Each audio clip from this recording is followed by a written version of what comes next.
Hello साथीहरू, good morning. के गर्नुहुँदैछ? यहाँ चाहिँ हामी चाहिँ के गर्दैछौँ भने नि, मेरो छोरीहरू के गर्नुभएको म्याडम? यी बाबाको फोन लिएर आएर चाहिँ के खेलाएको बाबाको फोनमा? हिलो म्याडम ठुलो भएको छ, फोन खेलाउने भइसक्यो। फुल हेर्नुहोस् है, हाम्रो चाहिँ यस्तो दामी फुलिरहेको छ। यहाँनिर मखमली अहिले दसैँ गएर यो अर्किड पनि छ हाम्रो यहाँनिर फुलिरहेको छ।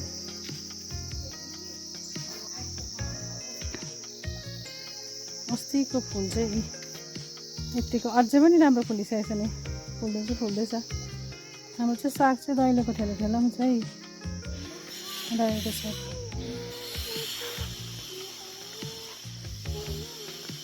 त्यो बारी हुन्थ्यो कि घर बनाएपछि चाहिँ यहाँनिर कटेर बनाएर चाहिँ यतिको छ। अन्त नुहाइ गरेर त मुख त फेरि निलै बनाएछौ त म्याडमले। सेकेको अरे नुहाएर, साग रोप्ने जग्गा नभएर चाहिँ त नै साग त यसरी पो लाग्छ है हाम्रो त।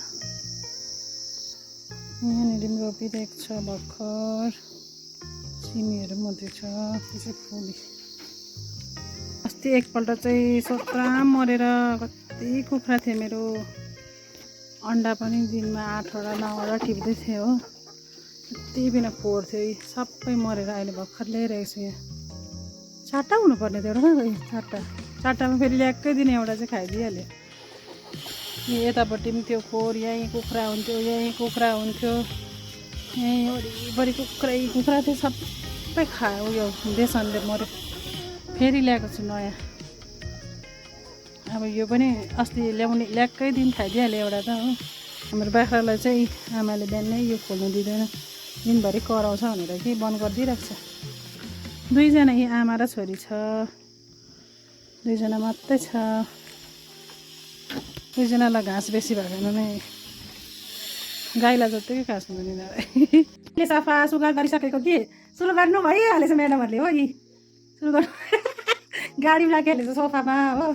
त्यही बाबाले सबै पुसेको, फेरि कलर त भित्ताभरि कोटिहाल्छ। यस्तो हुन्छ नानीहरूको घर चाहिँ।